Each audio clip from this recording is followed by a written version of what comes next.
बिस्मिल्लाहिर्रहमानिर्रहीम वस्सलातु वस्सलामु अला नबीना व मौलाना मुहम्मद સલ્લલ્લાહુ અલૈહિ વસલ્લમ. અસ્સલામુ અલૈકુમ અને નમસ્કાર મારા વહાલા ગુજરાતી ભાઈઓ અને બહેનો. ઇસ્લામના પુરાવા આધારિત અભ્યાસની આ શ્રેણી ગુજરાતીમાં પ્રથમ અને ઐતિહાસિક ચર્ચા છે.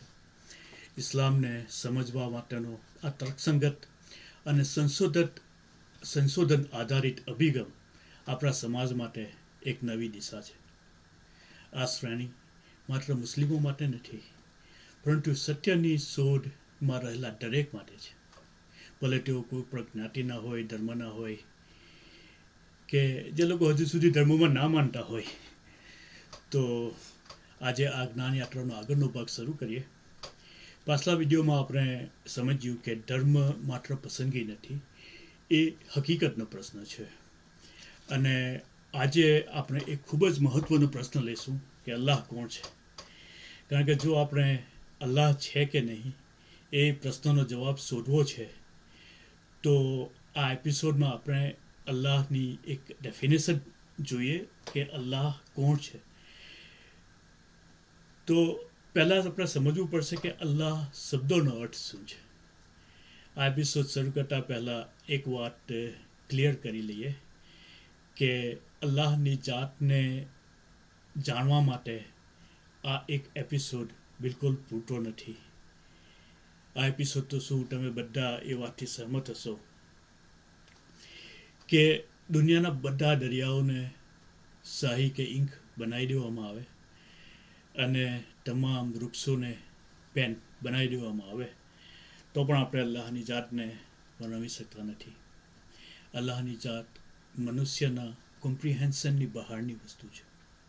પણ આ સિરીઝના અનુસંધાનમાં એક સામાન્ય માણસની સમજથી અને અલ્લાહ તાલાએ જે વિચારશીલતાની અથવા ઇન્ટેલેક્ટના ઉપયોગ કરવાની વાત કરી છે, તેને ધ્યાનમાં રાખીને એ સર્વોપરી ઈશ્વર કે ખુદા કે ગોડનું વર્ણન કરવાની કોશિશ કરીશું. આપણે આ ગહન વિષયને કુરાન જે રીતે સમજાવે છે તે રીતે સમજવાનો એક નમ્ર પ્રયાસ કરીશું. અને અલ્લાહને આપણે કુરાનના સંદર્ભમાં જ ઓળખવાની કોશિશ કરવી જોઈએ. કારણ કે અલ્લાહે કે ગોડે કુરાન દ્વારા જ પોતાની જાતની ઓળખાણ મનુષ્યને કરાવી છે. એટલે આપણે તેની ઓળખાણ કુરાનમાં જ શોધવી પડશે. જાહેર છે બીજા કોઈ સોર્સમાં આપણે અલ્લાહની સાચી ઓળખ ના મેળવી શકીએ. તો પહેલાં આપણે જોઈએ કે અલ્લાહ કોણ છે, શું છે. તો કુરાન મુજબ અલ્લાહ એટલે એક એવું અસ્તિત્વ જે જરૂરી છે, જેના પર બધું નિર્ભર છે, પણ જે પોતે કોઈના પર નિર્ભર નથી. તેનું અસ્તિત્વ એક એવું અસ્તિત્વ જે ઈચ્છા રાખે છે, જે જાણે છે, જે કરે છે, જે સાંભળે છે, જે જુએ છે, જે બોલે છે. એ અલ્લાહનો મૂળ અર્થ. પણ આટલેથી વાત પૂરી થતી નથી દોસ્તો. આપણે હવે ઊંડાણમાં જઈએ અને વિસ્તારથી સમજીએ કે કુરાન ગોડનું કે અલ્લાહનું કેવું વર્ણન કરે છે. અલ્લાહ તાલાની જાતને આપણે ટોટલ 13 હકીકતો કે તથ્યોથી જાણવાનો પ્રયત્ન કરીએ જે કુરાનના મુતાબિક છે. આપણે જાણીએ કે કુરાનના મુતાબિક આ કઈ 13 હકીકતો કે તથ્યો છે જેનાથી આપણે ગોડને ઓળખી શકીએ. આપણે વધારે સારી રીતે સમજવા માટે આ 13 બાબતોને ફર્ધર 4 જૂથોમાં વહેંચી નાખીશું. તો જૂથ 1 એ જરૂરી અસ્તિત્વ કે નેસેસરી એક્ઝિસ્ટન્ટ. આ જૂથમાં 13માંથી એક તથ્ય કે ફેક્ટનું વર્ણન કરીશું. જૂથ 2માં અલ્લાહના ખાસ વ્યક્તિગત ગુણધર્મો કે લક્ષણો કે પ્રાઇવેટિવ એટ્રીબ્યુટ્સ. આ જૂથમાં 13માંથી આપણે 5 ફેક્ટનું વર્ણન કરીશું. જૂથ 3માં અલ્લાહની કે ગોડની સ્વૈચ્છિકતા કે વોલેશનલ એજન્સી. આ જૂથમાં 13માંથી 4 તથ્યો અથવા ફેક્ટનું વર્ણન કરીશું. અને જૂથ 4માં અલ્લાહના સંવેદનાત્મક લક્ષણો એટલે કે સેન્સરી એટ્રીબ્યુટ્સ. આ જૂથમાં 13માંથી બાકી રહેલા 4 તથ્યોનું વર્ણન કરીશું. તો હવે આપણે ઉડાવ કરીએ. આપણે જૂથ 1થી શરૂઆત કરીએ. આ જૂથમાં 13માંથી એક ફેક્ટનું વર્ણન કરીશું. બરાબર. તો તે પહેલી હકીકત દર્શાવે છે કે અલ્લાહ એક જરૂરી અસ્તિત્વ છે. આ એક ખૂબ જ મહત્વની પાયાની બાબત છે, ધ્યાનથી સમજો. અલ્લાહનું નામ અલ કયુમ છે. અંગ્રેજીમાં એનો અર્થ થાય છે the one who depends on none. ઠીક છે. આ દુનિયામાં જે કંઈ છે, આકાશ, ધરતી, સૂર્ય, ચંદ્ર, માનવ, પ્રાણીઓ, આપણે જે જોઈએ છે, નથી જોતા, બધું કોઈકના પર આધારિત છે. પણ અલ્લાહ કોઈના પર આધારિત નથી. તેનું અસ્તિત્વ નેસેસરી છે, જરૂરી છે. આનો અર્થ એ છે, ધ્યાનથી સમજો, કે અલ્લાહ ક્યારેય ન હોય તેવું શક્ય નથી. અલ્લાહને કોઈ બનાવનારની જરૂર નથી. અલ્લાહનું અસ્તિત્વ કોઈ કારણથી શરૂ થયું નથી. અલ્લાહનું અસ્તિત્વ કોઈ કારણથી ખતમ થવાનું નથી. આ એકમાત્ર એવું અસ્તિત્વ છે જે પોતે બધું બનાવે છે, પણ પોતે કોઈના પર નિર્ભર નથી. ફરીથી એક વખત જોઈએ, ધ્યાનથી સાંભળજો. આ દુનિયામાં જે કંઈ છે, જે કંઈ બી આપણે જોઈએ છીએ, પૂરી કાયનાત, ઠીક છે, જે નરી આંખે દેખાય છે અને જે નથી દેખાતું, બરાબર, બધું કોઈના પર આધારિત છે.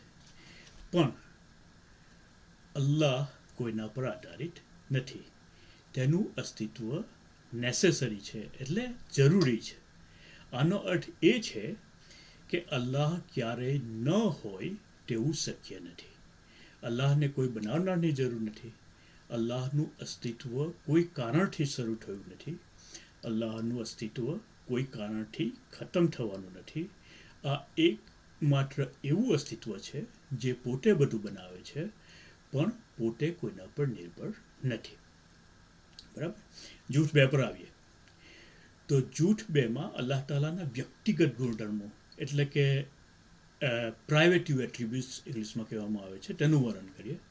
તો આ જૂથમાં 13માંથી 5 તથ્યોનું વર્ણન કરીશું.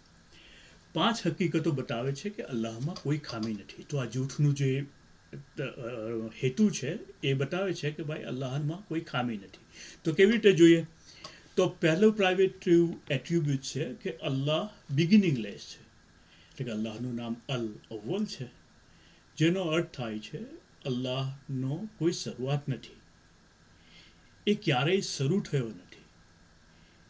જો અલ્લાહની શરૂઆત હોય તો એ પહેલાં કંઈક હોવું પડત જે એને બનાવે, પણ એ શક્ય નથી, કારણ કે અલ્લાહ જ બધું બનાવે છે. એટલે અલ્લાહ બિગિનિંગલેસ છે. બરાબર. હવે જૂથ 2ની બીજી હકીકત એ છે કે અલ્લાહનું બીજું પ્રાઇવેટિવ એટ્રીબ્યુટ્સ કે અલ્લાહ એન્ડલેસ છે. એટલે અલ્લાહ ક્યારેય ખતમ થવાના નથી. એ હંમેશા રહેશે. આનો અર્થ શું છે? જે વસ્તુ ખતમ થઈ શકે, ત્યાંથી સાંભળજો, એમાં કોઈ ને કોઈ નબળાઈ હોય. એનો અર્થ એ કે એનું અસ્તિત્વ કોઈ બીજી શક્તિ પર ડિપેન્ડ કરે છે. કોઈ કારણ એને નાશ પામવા મજબૂર કરી શકે. તો અને જે ડિપેન્ડન્ટ હોય એ ગોડ બની શકતું નથી. ગોડ એટલે એવું અસ્તિત્વ જેને કોઈ ખતમ કરી ના શકે, જેનું અસ્તિત્વ કોઈ રોકી ના શકે, જે હંમેશા રહે. તો જો અલ્લાહ ખતમ થઈ શકે તો એનો અર્થ એ થાય કે અલ્લાહ પર કોઈ શક્તિ હાવી હોઈ શકે, અને જે પર કોઈ શક્તિ હાવી હોઈ શકે એ પરફેક્ટ નથી, છે ને? તો એ ઇન્ડિપેન્ડન્ટ નથી. બરાબર. એવું જે અસ્તિત્વ છે એ ઇન્ડિપેન્ડન્ટ નથી, અને એટલે ગોડ નથી. ગોડ ખતમ થવું એ લિમિટ છે, એ વીકનેસ છે, એ ડિપેન્ડન્સી છે. અલ્લાહ લિમિટલેસ છે, અલ્લાહ પરફેક્ટ છે, અલ્લાહ ઇન્ડિપેન્ડન્ટ છે, અલ્લાહ બિગિનિંગલેસ છે અને એન્ડલેસ છે ને? ટૂંકમાં જે ખતમ થઈ શકે એ ગોડ નથી. બરોબર. હવે જૂથ 2ની ત્રીજી હકીકત કે અલ્લાહ ઇન્ડિપેન્ડન્ટ છે. તો અલ્લાહનું નામ છે અસમદ. અલ્લાહુ સમદ. અલ્લાહને કોઈની જરૂર નથી. એનો મતલબ થાય છે અલ્લાહને ખોરાકની જરૂર નથી, એને પાણીની જરૂર નથી, એને ઊંઘની જરૂર નથી, એને એનર્જીની જરૂર નથી, પોતાના અસ્તિત્વને ટકાવી રાખવા માટે એને કોઈ સપોર્ટની જરૂર નથી. હે ને? કુરાન કહે છે કે અલ્લાહ એ એવો છે જેને કોઈની જરૂર નથી, પણ બધાને એની જરૂર છે. તો આ અલ્લાહની સંપૂર્ણ ઇન્ડિપેન્ડન્સ બતાવે છે. બરાબર. જૂઠ બેની ચોથી હકીકત કે અલ્લાહ ટ્રાન્સેન્ડન્ટ છે. આ ખૂબ મહત્વનું છે દોસ્તો, ત્યાંથી સમજો. અલ્લાહને એક ખૂબ જ મહત્વની સિફત છે. ટ્રાન્સેન્ડન્ટનો મતલબ થાય છે, ઇંગ્લિશ શબ્દ છે કે સર્વોપરી અથવા અદ્વિતીય અથવા એવું અસ્તિત્વ જેનું સામાન્ય ભાષામાં કે તત્વો કે પદાર્થના સ્વરૂપમાં વર્ણન ના કરી શકાય. ઉર્દુમાં તેને વરાઉલ વરા કહેવામાં આવે છે. અલ્લાહનું નામ છે, એક નામ છે અલ અલી અને એક નામ છે અલ કબીર. હે ને? કોઈ પણ વસ્તુ એના જેવી નથી. એનો અર્થ કે અલ્લાહ મેટર એટલે કે પદાર્થ નથી, કોઈ તત્વ કે પદાર્થ નથી. અલ્લાહ એનર્જી નથી, એટલે કે કોઈ એવી તાકાત નથી જેને માપી શકાય. અલ્લાહ લાઇટ નથી કે પ્રકાશ નથી જેને જોઈ શકાય. અલ્લાહ સ્પેસમાં નથી, એટલે કે અલ્લાહ તાલા કોઈ જગ્યામાં સમાઈ શકે એવા નથી. અલ્લાહ ટાઈમમાં નથી, અલ્લાહ તાલા કોઈ સમયના સંદર્ભમાં માપી શકાય તેવા નથી. અલ્લાહ કોઈ ફિઝિકલ ફોર્મમાં નથી, જેવી રીતે કે આ ફ્લાવર વાઝ. એટલે અલ્લાહ તાલા કોઈ ભૌતિક સ્વરૂપમાં નથી. ઠીક છે. ટૂંકમાં અલ્લાહ કોઈ ક્રિએશન જેવા નથી. અલ્લાહ સંપૂર્ણપણે અલગ છે. અલ્લાહ સૃષ્ટિનો ભાગ નથી, પણ એ સૃષ્ટિને બનાવનાર કે ક્રિએટર છે. સામાન્ય શબ્દોમાં કહીએ તો અલ્લાહ ટ્રાન્સેન્ડન્ટ છે. એનો અર્થ એ છે કે અલ્લાહ સૃષ્ટિથી અલગ છે. અલ્લાહ આ દુનિયાના સર્જક છે, પણ તે પોતે આ દુનિયાનો ભાગ નથી. તે સમય અને સ્થળની મર્યાદામાં બંધાયેલો નથી. અલ્લાહ અજોડ છે, તેમના જેવું બીજું કોઈ નથી. લઈ શકમિસ લઈ સયુન. આપણે આપણા મગજથી તેમની કલ્પના પણ કરી શકતા નથી, કારણ કે તે આપણી વિચાર શક્તિથી પર છે. અલ્લાહ નિરાકાર છે. તે કોઈ ભૌતિક આકારમાં મર્યાદિત નથી. તે તમામ ખામીઓથી મુક્ત અને સંપૂર્ણ છે. સરળ ઉદાહરણ લઈએ. જેવી રીતે કે એક ચિત્રકાર તેના બનાવેલા ચિત્રને અંદર નથી હોતો, જેવી રીતે તેવી જ રીતે અલ્લાહ આ સૃષ્ટિના સર્જક છે, પણ તે સૃષ્ટિના પદાર્થોથી નથી બનેલા. તે ગુણાતીત છે, એટલે કે આ જગતના તમામ નિયમોથી ઉપર છે. ઠીક છે. જૂઠ બેની પાંચમી હકીકત, અલ્લાહ એક છે. ઠીક છે. અલ વહીદ અલ અહદ. અલ્લાહ તાલા એકલા છે, એનો કોઈ ભાગીદાર નથી. ઠીક છે.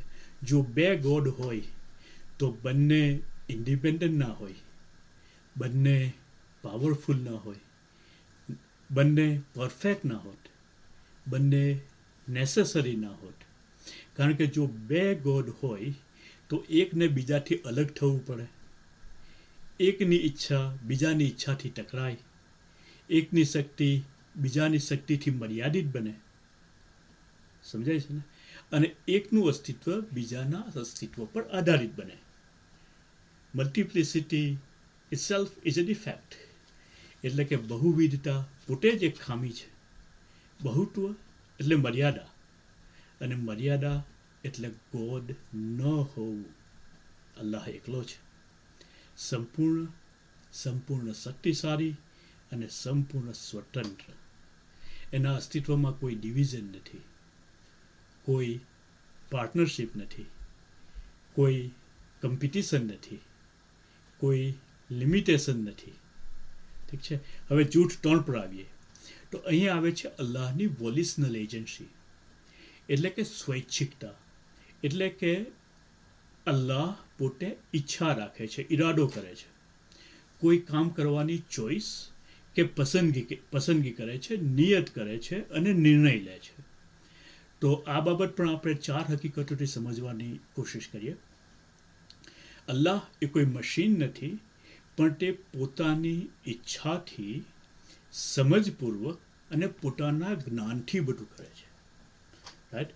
જૂઠ ત્રીજાની પહેલી હકીકત આપણે અલ્લાહ જીવતા છે. પહેલી હકીકત આપણે સોરી તો અલ્લાહ જીવંત છે, અલહઈ, પણ આપણા જેવી અલ્લાહની જિંદગી નથી. આપણી જિંદગી ઓક્સિજન પર આધારિત, આપણી જિંદગી પાણી પર આધારિત, આપણી જિંદગી ખોરાક પર આધારિત, શરીર પર આધારિત, અને અલ્લાહની જિંદગી બિગિનિંગલેસ, એન્ડલેસ, ઇન્ડિપેન્ડન્ટ, પરફેક્ટ. ઠીક છે. અલ્લાહની લાઈફ કોઈના પર આધારિત નથી. હવે જૂઠ ત્રણની બીજી હકીકત છે, અલ્લાહ નોલેજ ધરાવે છે. અલ્લાહનું નામ છે અલ આલિમ. તો અલ્લાહ બધું જાણે છે, પણ શીખીને નહીં. આપણે જોઈને શીખીએ છીએ, સાંભળીને શીખીએ છીએ, વાંચીને શીખીએ છીએ, વિચાર કરીને શીખીએ છીએ.